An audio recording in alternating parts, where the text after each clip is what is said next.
This video go over how to use the refraction system. So first of all, we're gonna define patient's profile first on the appointment, the EMR tablet, and you're gonna click start exam.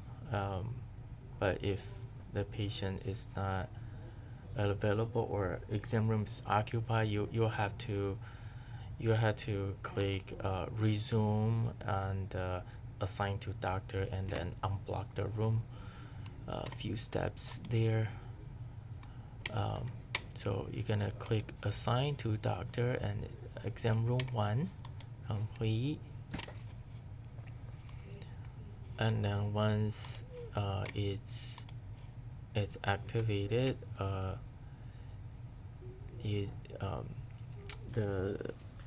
the refraction data will show up on the right side, and it can take up to 2 minutes. So yeah, not super convenient, but yeah. So try to do that. Kind of plan ahead, start it before you take in the patient, and there are a few smart features here which all makes there are certain function like binary balance or red green function that's automatic. You have to go step by step with the program, but I think for now I'm gonna go over the manual way, which I think it's easier. And then if you want to go with the smart function on this tab, you can get I think there's a faster secure. There's some I think shorter and more condensed function, and there's a manual refraction, and all the function you need would be here. They don't label it right and left eye, but I personally don't use this either. I personally just do fully manual. So for charts, we usually do this one, and you can isolate the chart by pressing this, and usually you have to do single line. The default is 2100. You have to use the button here to go to the lower line.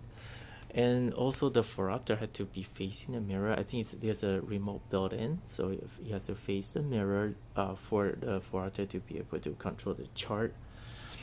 And so the first step is you can click on this to make sure patient is aligned, and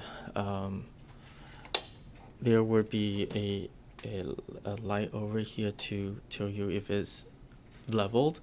If it's not, you can turn on this to label it,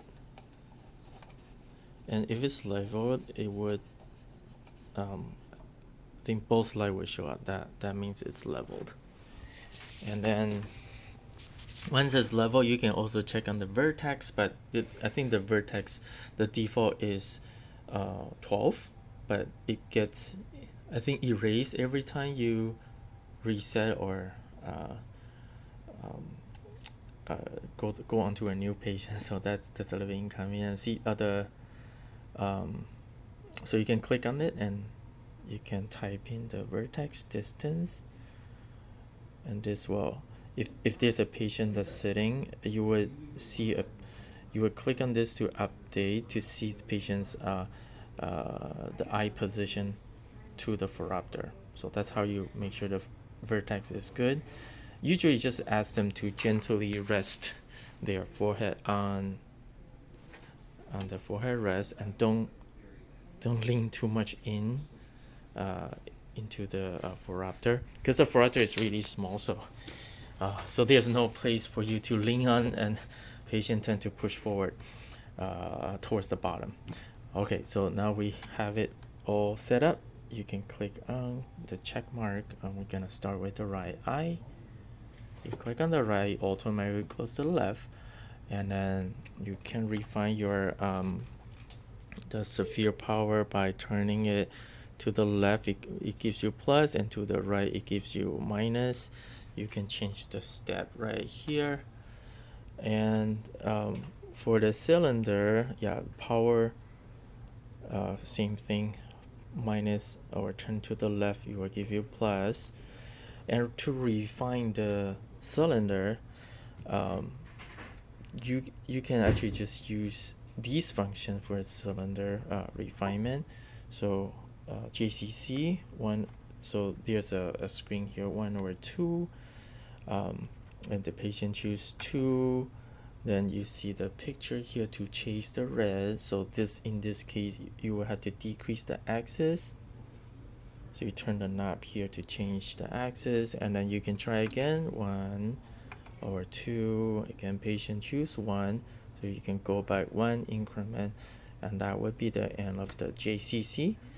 But if you go back to the regular chart, it does bring you back to the 2100. You would have to isolate the line again, and do this. And you can do the left and right to change the letters. And there's another way. If you don't want to touch any preset function, you can also refine the cylinder by making the cylinder a little bit higher, and show them 5 to 10 degree of difference at a time to see. I just turn the knob left and right like this to show them a 10-degree difference at a time to see if they see the difference. So I also refine the cylinder this way. This will save time, because then you don't have to click have the chart reset and click back to the isolated 2020 line. And then when you're ready, go to the left eye. You can either click on the screen, or you can click on the button here. So left eye, so same thing. We're gonna pretend we did everything. And then for binocular balance, so yes, you can also use this function right here.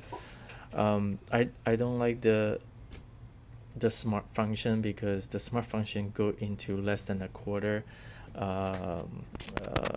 increment, and then the number comes out a little bit awkward. So binocular balance, you can fog by just dial in some plus, and then the patient would be looking through polarized lenses, so you don't have to worry about prism.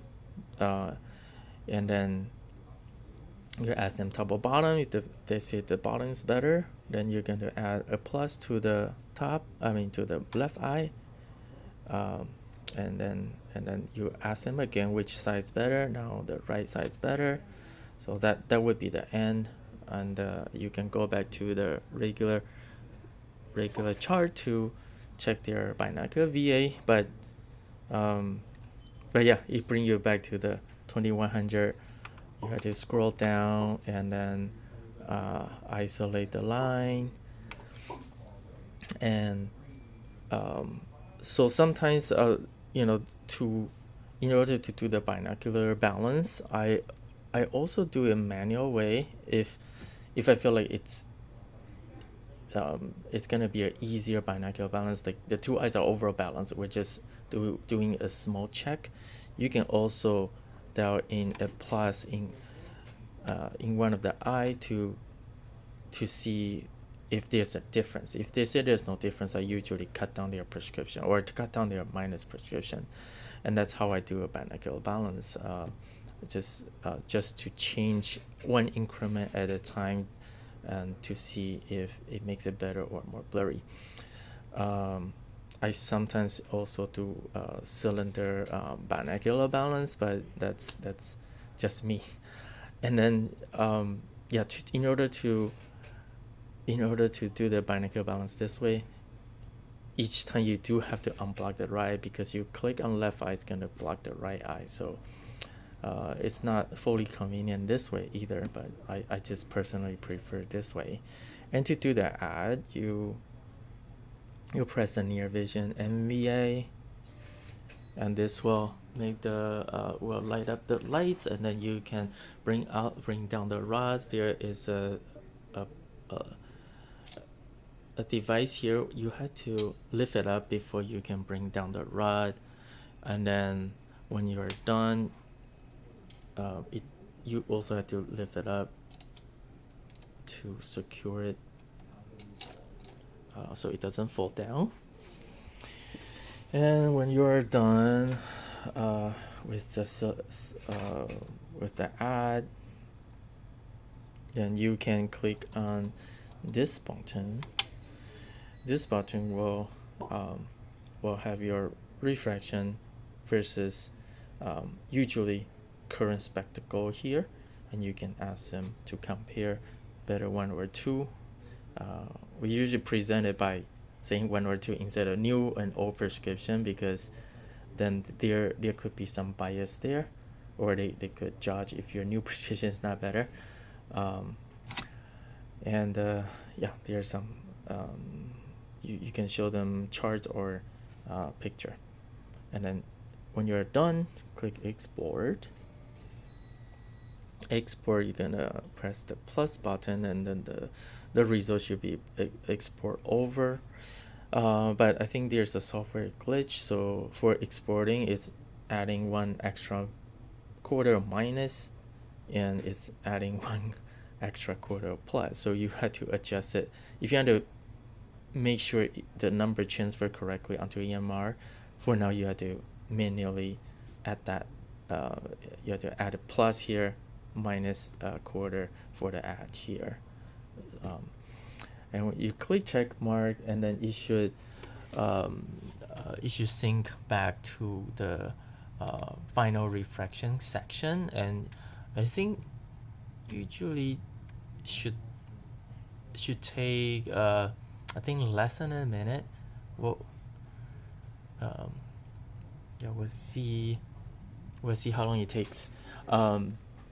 Another way for you to export is you can click on this export button, and then same thing, you can select the data to export. Yeah, so it's not yet exporting over. Yeah, so we're still okay. Now it's exported, so it takes slightly over a minute, so that's what you would expect. So there's another way to do the ad.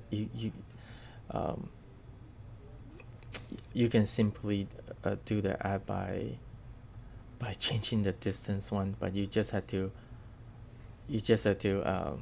mentally calculate the difference.